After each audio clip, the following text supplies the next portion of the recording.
V3 news channel ప్రేక్షకులకు నమస్కారం. గాన సరస్వతి సుస్వరలక్ష్మి భారతరత్న ఎంఎస్ సుబ్బలక్ష్మి జయంతి సందర్భంగా ప్రత్యేక కథనం. సంగీత సామ్రాజ్ఞి సుస్వరలక్ష్మి దోషరహిత గాన సామర్థ్యాలలో దిట్ట. ఆమె మనోహరమైన సంగీతం ఆస్వాదించని వారు ఉండరంటే అతిశయోక్తి కాదు. ఆవిడ ఎవరో కాదు, మధురై షణ్ముఖవడివు సుబ్బలక్ష్మి అంటే ఎవరికీ తెలియకపోవచ్చు. కానీ శ్రీ వెంకటేశ్వర సుప్రభాతం అనగానే వెంటనే టక్కున గుర్తుకు వచ్చేది M S Subbulakshmi. M S Subbulakshmi September 16, 1916న మద్రాస్ ప్రెసిడెన్సీలోని మధురైలో షణ్ముఖ వడివర్ అమ్మల్ సుబ్రహ్మణ్య అయ్యర్ దంపతులకు జన్మించారు. ఆమె తల్లి వీణ కళాకారిణి కాగా అమ్మమ్మ అక్కమల్ వాయులిన్ విద్వాంసురాలు. సంగీత విద్వాంసుల కుటుంబం నుంచి వచ్చిన ఆమె నరనరాన సంగీతం రాజ్యం చేసింది. ఆమె తల్లి దేవదాసి కమ్యూనిటీకి చెందిన సంగీత ప్రతిపాదకురాలు, రెగ్యులర్ స్టేజ్ పర్ఫార్మర్. అటువంటి కుటుంబంలో పెరగడము, సంగీత లక్షణాలను అలవర్చుకోవడము, సంగీతం నేర్చుకోవడం ఎదుగుదలలో అంతర్గత భాగంగా మారింది. చిన్నతనంలో సుబ్బలక్ష్మి కూడా సంగీతానికి మొగ్గు చూపింది.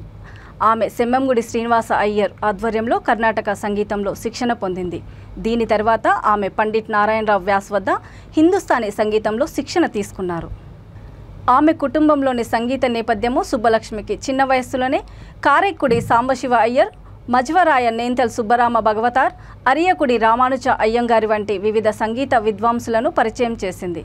వారు ఆమె మనస్సుపై చెరగని ముద్ర వేశారు. ఎంఎస్ సుబ్బలక్ష్మి కర్ణాటక సంగీతంలో అగ్రగామి. ఆమె సంగీత రాణి, నైటింగేల్ ఆఫ్ ఇండియా, 8వ సంగీత స్వరం, పర్ఫెక్ట్ నోట్ దేవత వంటి వివిధ పేర్లతో పిలువబడింది. 10 ఏళ్ల వయసులో ఆమె తన మొదటి రంగస్థల ప్రదర్శన, ఆమె మొదటి రికార్డింగ్ చేసింది 13 ఏళ్ల వయసులో. ఆమె మద్రాస్ మ్యూజిక్ అకాడమీలో తన మొదటి సంగీత కచేరీని ప్రదర్శించింది. 22 ఏళ్ల వయసులో సినీ రంగ ప్రవేశం చేసిన ఆమె కొన్ని తమిళ సినిమాల్లో నటించింది. భారతదేశ సాంస్కృతిక రాయబారిగా ప్రపంచమంతా పర్యటించి ప్రదర్శనలు ఇచ్చింది.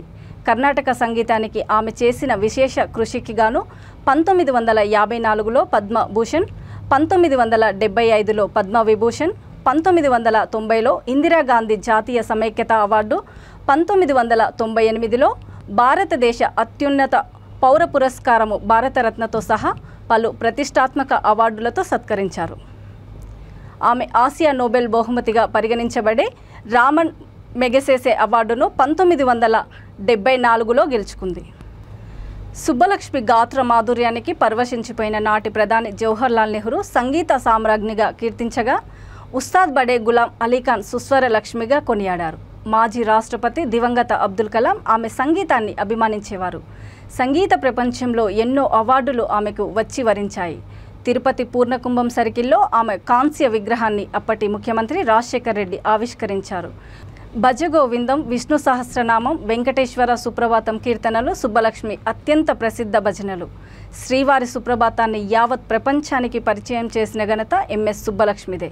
సంగీత సామ్రాజ్ఞి ఎంఎస్ సుబ్బలక్ష్మి జయంతి సందర్భంగా V3 న్యూస్ ఛానల్ ఘనంగా నివాళులర్పిస్తోంది.